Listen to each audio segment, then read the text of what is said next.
Often on Start, Scale, Succeed, I'll ask previous guests to come back when they're a bit further on in their business journey. And this week's guest is Laura, founder of the Shortlist, a ladies' petite fashion clothing brand. And Laura has been on the guest, I think, twice before now, Laura. You've Right, been that's on, right, yes. yeah. And thank you so much for joining me again. And one of the reasons that I wanted to bring you back, the reason that I like having a guest to come back, is to see the evolution of the brand in kind of real time. You first came on the podcast when you literally just launched, and now you're 4 years in, aren't you? Yeah, that's right. And it feels like hit a couple of important milestones in the last sort of couple of months, and it feels like a good time to speak. There's lots that's happened. And Laura, for those people that don't know the brand or don't know you, could you give a little bit of an introduction of who you are and what you do? Yes, so the Shortlist is a premium petite fashion brand. It's born of my own struggle with petite clothing. I'm 5'1", and yeah, I during COVID decided I wasn't very happy in my job, and I was finding petite fashion a real struggle. And I think I just needed a bit of a new challenge, so I quit my job and I set up the Shortlist with absolutely no background in fashion or retail whatsoever. What I do, I think one of the real strengths, and as I've followed you along the journey, is you really pay attention to the detail and the numbers, and really building on that. And we'll talk a little bit more about that, I think, as we go on. But I think that's been a real strength of yours, to how the analysis that you've done and then how you've changed it. And I think some product people and product businesses, when they start, it's very much about the product and it's creative and it's the photo shoots. And yes, you've done all of that, but I really see a lot more analysis from you into the numbers than I've seen from other brands. But we'll come to that. You shared on your Instagram, you're now a profitable brand. So explain to me what that looks like. So obviously, I had all the startup costs to get your business off the ground and to get to your very first collection. Then every single collection, you're going to look at everything that you spent and everything that you made. And my first three collections lost money, even though they had good sales because I made in the UK. I then moved my manufacture to Poland, and the next sort of, what are we talking, four collections, they all made profit, gross profit, but they didn't cover the business running costs.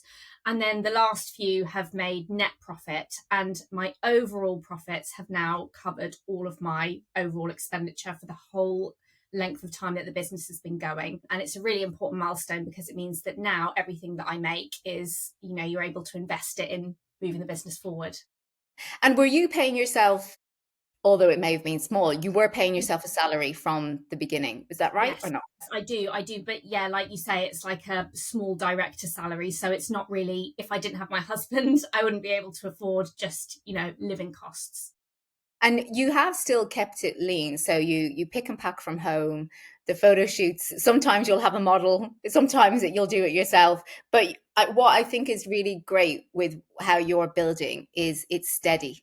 It's steady and slow, and you're not taking on more than you can chew. I mean, you might disagree in terms of, some of the highs and lows that have happened within the business, but that, as an outsider looking in, I see slow and steady, going with what you know, testing, getting the feedback. And I really think, you bring your community into your decisions and the storytelling, and so much in what you do with your social media as well.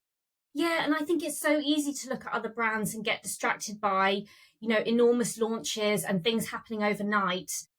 But when I think about it, it's that sort of building a foundation by that slow and steady tweaking of things, looking at what works and what doesn't, which is probably going to stand me in really good stead for the future. So I've made my peace with it. I think now I'm starting to see those milestones. It's really encouraging, and it sort of reassures me that I'm doing the right thing. And for people to get an idea, and you've shared the turnover on your social, so I know I'm not asking you to share something that you wouldn't. But for people that are listening, what did you turn over this year? 105. Okay, great. Yeah. And that's been steady To be growth. honest, that included my car crash of a collection last season when I had a factory ruin all of my stock. So I'm hoping that my aim for the next year is 160. But yeah, it was quite small. I think my first year was 50, my second year was 60, then it was 83, and then I did this 105. But I think the jumps are going to start getting bigger once you've sort of found where you are with the kind of styles that you're putting out and all those incremental tweaks on things like your margins and that sort of thing. And you're kind of in that sticky point at the moment with it being 105, because in terms of VAT registering, obviously you're VAT registered now, but Yes.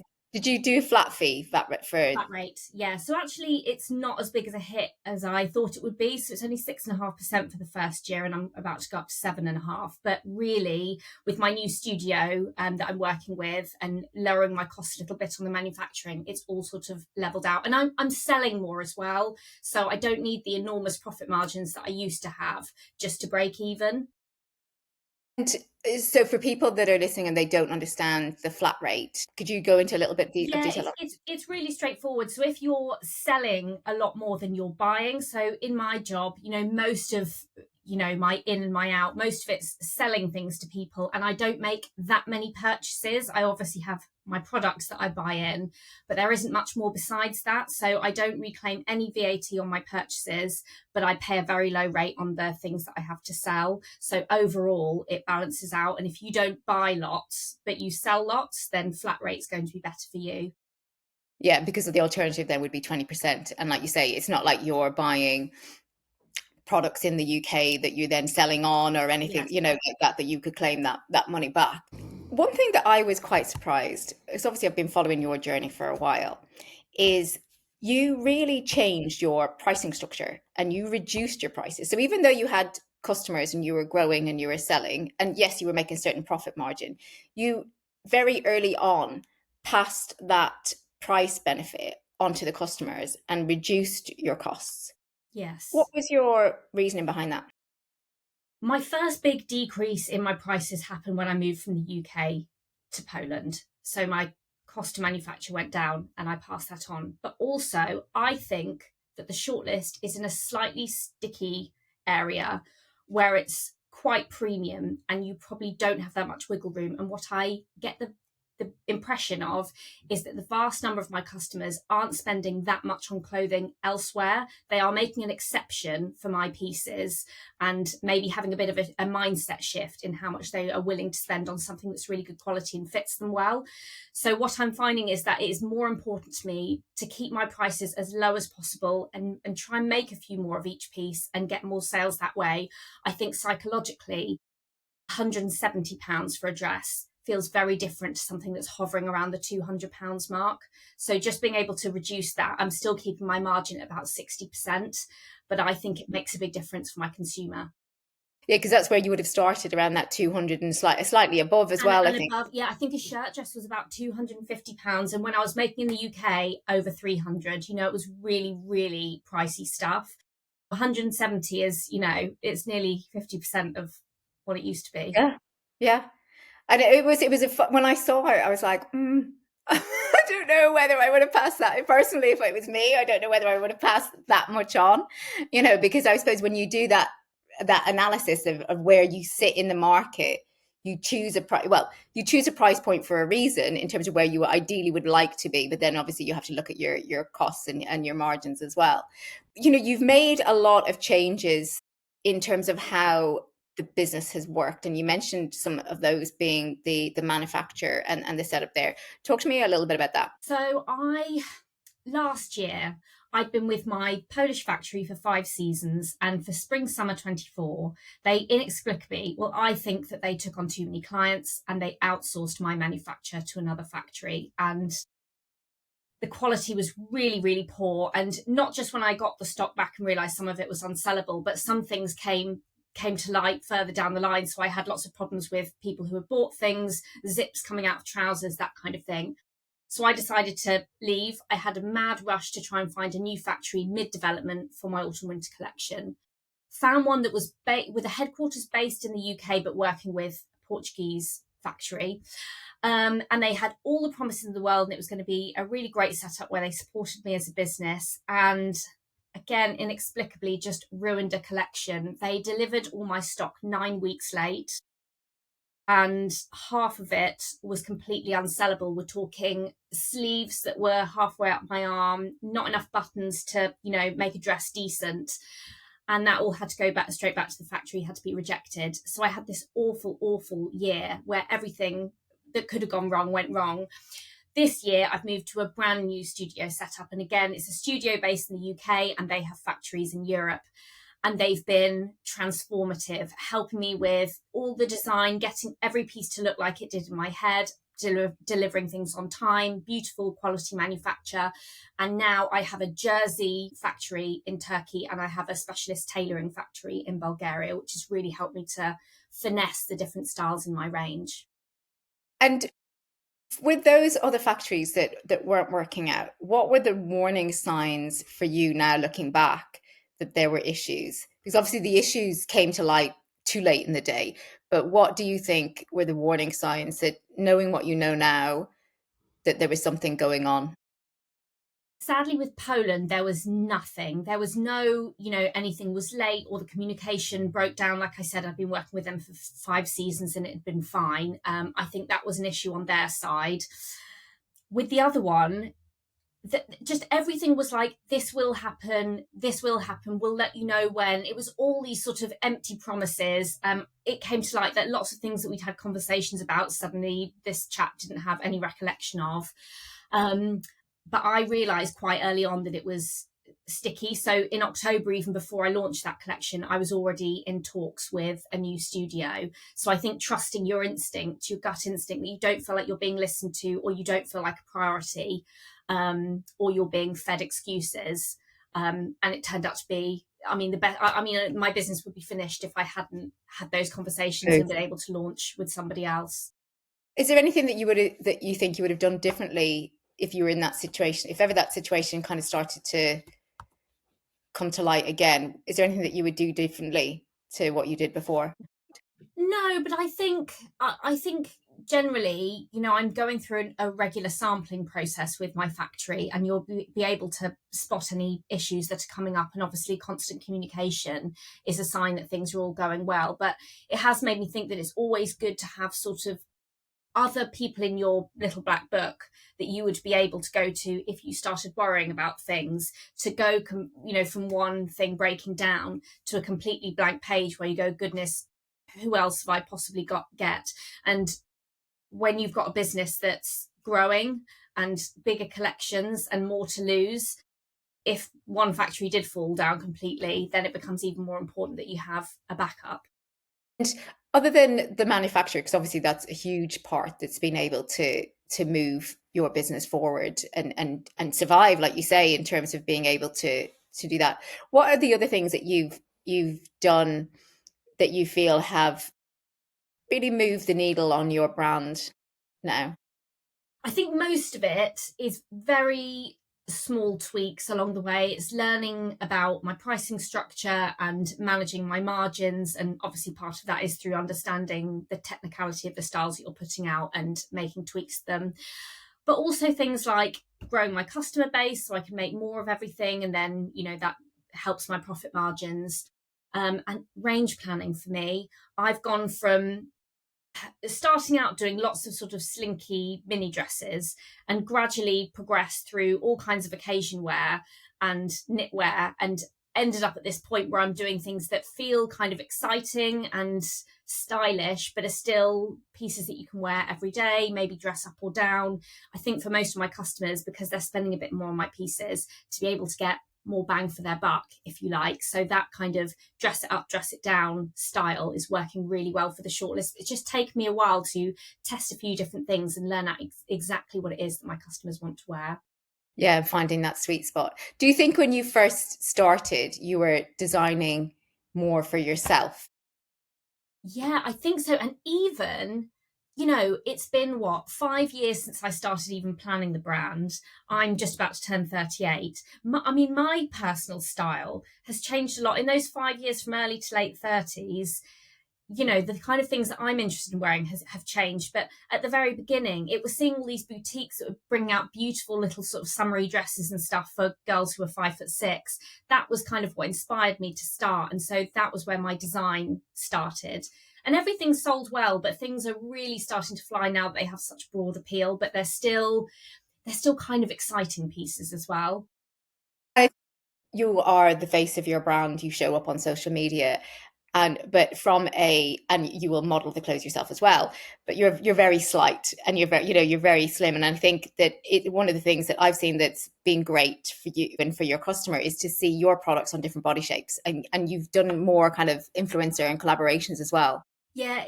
Now for the past couple of seasons, I've started working with a size 10, 12, and 14 content creators who've helped me to show my piece on lots of different figure types, which, yeah, has just been so much more inclusive. And it also breaks up just seeing my own face on the grid so much. I've done lots trying to get photographs from my customers, but I don't get enough, and I don't get enough variation in sizes, and I don't even get enough that sort of fit the grid and all the rest of the technical things that you need for a good photograph. So it's been instrumental, even just to be able to point people to, here's what it looks like on a size 10. It's been fantastic. Yeah, and I think it's so great to be able to leverage off other people's audiences as well in terms of the collaborations that you've done, um and that to help grow the brand.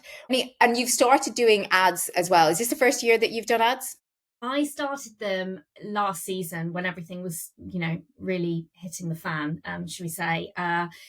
I had previously only done sort of static ads where, I had a picture of one of my pieces and some witty copy over the top of it, petite fashion. I spoke to somebody last year who told me that the way to go was really doing reels. And I thought, whenever I do a video that's like a B-roll of me behind the scenes working on stuff, it goes down really well. So I put together something like that kind of told my story and my frustration, how I'd quit my job to change petite fashion, and put it out. And that's been rolling, slightly different versions for about 6 months now. And it has just gone absolutely wild. I think I've gained like 4,500 followers in that time. I've got, grown my email list by it's over twice the size it used to be. And now that is like the cornerstone of my business. You need to grow, you need to keep pushing. So ad spend for me now is a non-negotiable. And so how much are you spending on average a month, would you say, on ads? Before this season, because I've just had a really successful launch, I was spending £20 a day or about £600 a month. And now I'm trying to double that, but I'm just having to spend so much time on it because you just don't want to be throwing that money away. And even though I have a little bit more cash in the bank now, I don't have enough to be making mistakes on things. So it really making sure that I'm spending that wisely, and hopefully then it's going to have a return on its spend. And you manage that, you do the ads yourself, don't you? In terms of you manage it and you do it yourself, or do you have Yeah. support or an agency that helps you with No, that? I'm doing it all myself at the moment. Yeah. And how you must have a very analytical brain as well, though. I mean, because your job before you started was recruitment, wasn't it? Before you Recruitment. started, yeah, Yes. Yeah. and you ran, that was your own business that you had. Yes. Yeah, that's right. But I think everybody's going to come to this. I had an idea for a business, and I came to it from thinking, gosh, there's not a brand for me. I know like 100 women who need this, including me. That I have this image of what it's going to look and sound like. It's going to be fun. It's going to be witty. It's going to be smart. And I came with a business brain, whereas other people would maybe fly through all of the design stuff, which I struggle a bit more with and has taken me a while to learn, but wouldn't know their numbers. So I think you have to play into like what your skill set is. And for me, it's writing and sort of content creation, and it's the data. Yeah, no, it is. And well, I can see that. And you're evolving with the designs as well. Anyway, you're building on what works. I love how you approach launches, and I always signpost my clients to you about following when you're starting a launch, because you will start dropping the breadcrumbs of that. Like how far, you tell me how you approach it, because in terms, so some things might be very natural and you might not even realize, or it could Yes, be a sure. really calculated, right, 15 weeks out, I'm starting to do this. Yeah. I drop a few things throughout. So I'm obviously developing my autumn winter collection at the moment, and I will say little bits and drop tiny little, here's a picture of a sleeve or something like that. But then about 6 weeks out, maybe my email list will get a couple of little sneaky something or others, little picture of something. But then proper launch build up starts 4 weeks out, and that is real scheduled. It's every single day a post or posts and stories on Instagram, and then emails that build alongside it. But it's always giving someone something that is a hint, a color palette, a mood board, a shot of, like I say, a sleeve or some stitching, all things that sort of build up so that then when I do these big reveals of the pieces one day at a time, it's really exciting and everyone's invested, and I try to give them personalities. So you're thinking, which of these, girls do I want to buy? And it makes it exciting. And I just think you need some things that feel really specific to your brand and launches. And that's my thing. I love doing it. It's really exciting. Yeah, no, you can tell you enjoy it. And I love how invested people get and invested people are in your brand. Like you can see when you screenshot a lot of the like the emails or the comments, and people just they're so invested and they love it, which is great that you've grown such a community. Yeah, absolutely. And I would even recommend that to any other brand who's starting out, to share that. I do them as sort of, a correspondence story, once a week or something, where you're really sharing what people are sending you, what people are saying about stuff. And it really gives this sense of community. And people are interested. They read other people's messages. And it's a really easy way to show, what's going on that people wouldn't know about.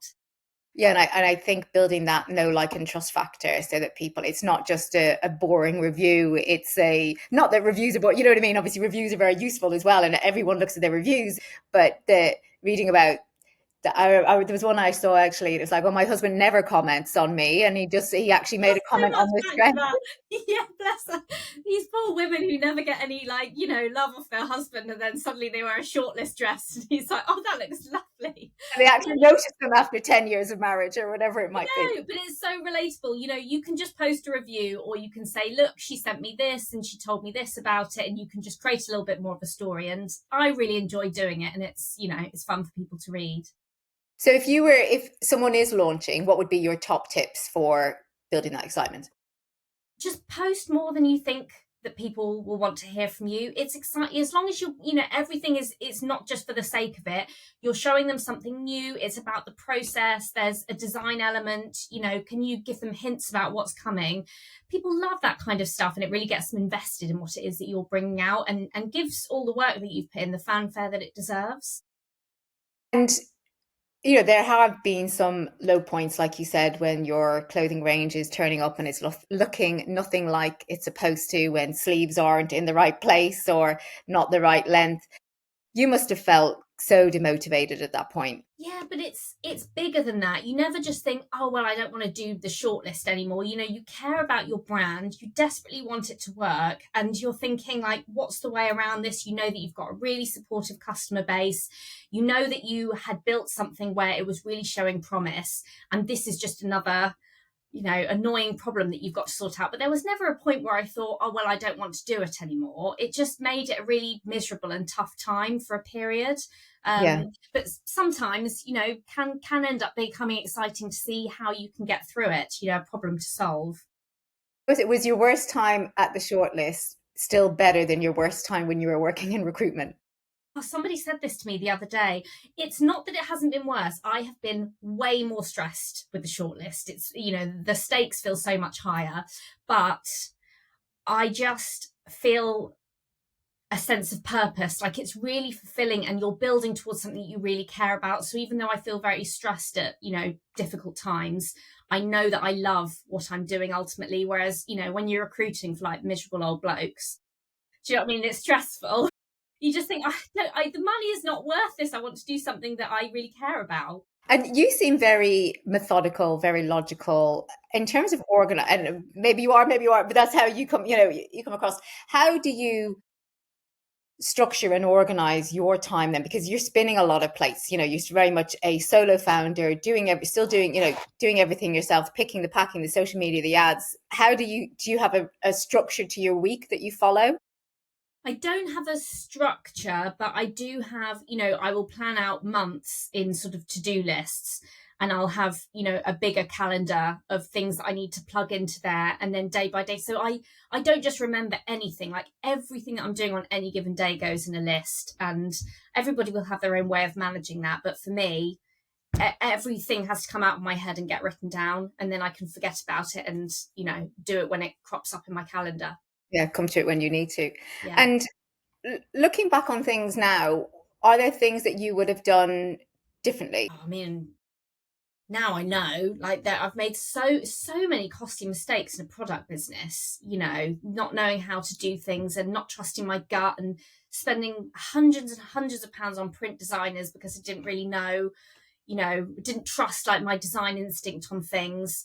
It would be really difficult to pick out any just one thing. I feel that's the thing. It's just been slow increments of like, trimming things down, and that's what's got me to a point of profitability. But you need to make those mistakes, I think. So I'm not going to kick myself too hard for not knowing how to run a fashion brand when I'd never run a fashion brand. You mentioned there more of trusting your gut in terms of trusting your own instinct. And I think that can be, when you are starting out in something new, sometimes you may feel, and sometimes they might do, that other people know better or that's the way it's done. Whereas, and I think it is very true to listen, listen to what your instinct is telling you, whether that's to do with a factory issue, a designer or a print or whatever. Your body, your gut is telling you that for a reason, to at least make sure you listen to it and then decide how you're going to act on it. Yeah, definitely. And that's something that only comes with time. I've done 10 collections now. I do start to trust which way I want to go with things or what color I want that dress to be. But you can't will yourself there. The part of it just comes with experience. And what do you feel have been your milestones so far? Obviously, this one about becoming profitable, that's absolutely huge. 10K followers was massive for me. It's small by Instagram standards, but it was hard won. Good housekeeping. I had a PR feature in there. And to be honest, just every launch is a milestone of what you've built, what you spent the last 6 months working on, and then ultimately seeing what those sales are like. So each one of those feels like the big step forward. And what would you say have been your best investments so far? Your best return on investment? Best is definitely ads, but you do have to put the time in to work out what works, and that's an ongoing, quite a time sap. And my worst, when I started, I had this branding agency set me up and do a photo shoot and create my website. And they did a WooCommerce website because it was going to look pretty, and they did like a really fancy, expensive shoot. And it was just not the right way to use money. I ended up moving to Shopify. The WooCommerce was always crashing. And now I model myself at the moment, which, I'm a normal woman. People don't need to see somebody who's a model right now. I do my best. I have a professional photographer, and it's living within your means, I think, at the beginning, which, I just made a few costly mistakes. And I think for those people that are listening, they might be swayed by designers or agencies to try and get them to do a website other than Shopify. But for the love of God, just go with Shopify because If it's you so much don't go with Shopify, it's going to cost you 4 grand in a couple of years' time because you will end up moving there, is all I'll yeah, say about that. yeah, let's change to it. I completely agree. And for those that want to start, what advice would you give to them? Assess over your data, learn and tweak. Don't try and do it all at once. See how things go and then think, how can you build on those? What's working? And my God, hang in there. The number of women I saw who started up brands around the same time as me and have fallen away. And it's not like mine's been a breeze. Things have happened, but a lot of it is just hanging in for those first 4 or 5 years, I'm sure. And then suddenly things start to fall into place.